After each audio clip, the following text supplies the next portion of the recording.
Kadwich Lampoch Katmai Kel Camilo Katmai Kel.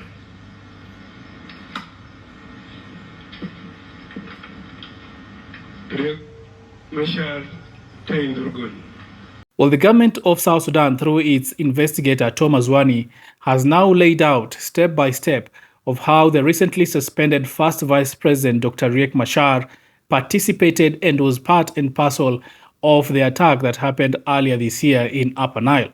Well, that is part of the story that I'm going to tell you in this video. What are these charges and how exactly did the first Vice President, according to the government, participated and pushed the SPLA-IO as well as the White Army to attack the government forces?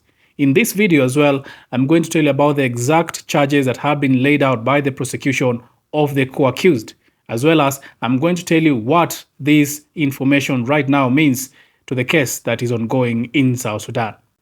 Well, this is Bonafide.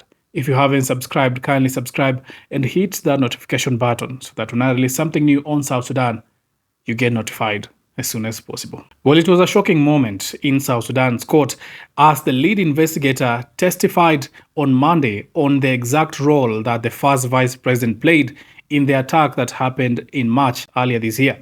According to the lead investigator, Dr. Riek Machar personally authorized local teams that mobilized the White Army militia for coordinated attacks on the army base, then failed to prevent the killing of surrendered South Sudanese Defense Forces. Now, the lead investigator says that Dr. Riek Machar is the one who called the shot, that he instructed the SPLA-IO and, of course, the White Army to attack the government forces in Upper Nile. He, in fact, went on to say that there are some South Sudanese Defense Forces troops that surrendered, but also the ones who surrendered were not spared because Dr. Riek Machar did not take action to prevent his soldiers from continuing with the onslaught in Upper Nile. Now remember, Dr. Riek Machar is facing charges including treason, crimes against humanity, mass murder, terrorism, and destruction of property over that event that happened earlier this year. And now the prosecution is putting Dr. Riek Machar at a commanding position, that he is the one who called the shots and made all this to happen in Upper Nile. Now this is because the government says that it is Dr. Riek Machar who is the commander-in-chief of the SPLA-IO.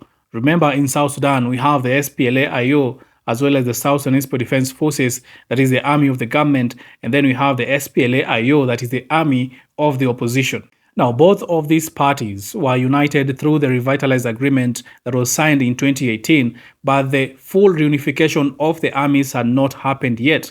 And now the government is blaming the first vice president of that devastating attack that happened earlier in the year, saying that this attack happened under the watch of the first vice president, and that he's not only the person who overlooked, but he's the person who actually commanded this particular attack to happen. Now, as part of the evidence that was provided by the prosecution, the court was shown a letter dated March 1st, 2025, allegedly was written by Dr. Riek Machar, that instructed the county commissioners in Nasir and Ulang to form teams comprising of local chiefs, SPLA-IO members, and youth to receive the South Sudanese Defense Forces badges and safeguard their movement.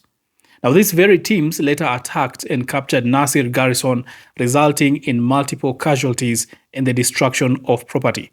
That is according to the lead investigator, Thomas Wani. And perhaps one of the aspects that went further into this case, as the first vice president was put at the center of that particular incident, is that the first vice president neglected to issue orders to stop the attacks or to protect surrendered South Sudanese Defense Forces troops and UN personnel. The prosecution alleges that despite the first vice president ordering that attack, he didn't stop his troops even for saving the lives of the South Sudanese Defense Forces troops that had surrendered in that particular conflict. That the SPLA-IO and the White Army went on to even injure and take the lives of those South Sudanese Defense Forces troops and UN personnel who had surrendered. While Machar, of course, denied these allegations.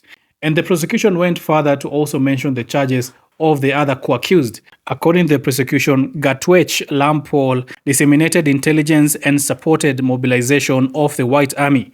Lieutenant General Gabriel Duop Lam, the then South Sudanese Defense Forces Deputy Chief of Defense Forces, also acting SPLA-IO Chief of Staff at that time, shared classified military information and failed to alert the South Sudanese Defense Forces Command about the imminent attack. Another co-accused is Mampal Thor, who was the financier and liaison. Camilo Gatmai Kel, the then National Security Service officer, shared official documents without authorization and facilitated the movement of unlicensed weapons linked to the attacks. Mading Yak Riek shared official documents without authorization and facilitating the movement of unlicensed weapons linked to the attack. And finally, Dominic Gatgok Riek circulated a list via social media of the SPLA-IO officers who were promoted after the Nasir garrison attack as a reward for victory. Well, that is the information currently from the prosecution.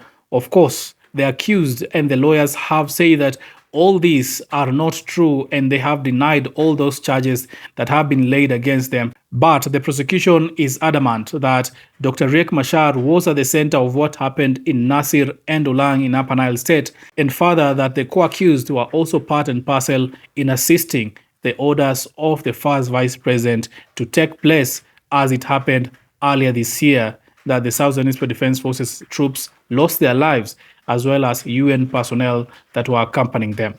Well, I will continue to keep you updated and informed of the latest of what will come out from South Sudan. Right now that the prosecution has laid out the charges against Dr. Riek Machar and the co-accused. Keep it bona fide.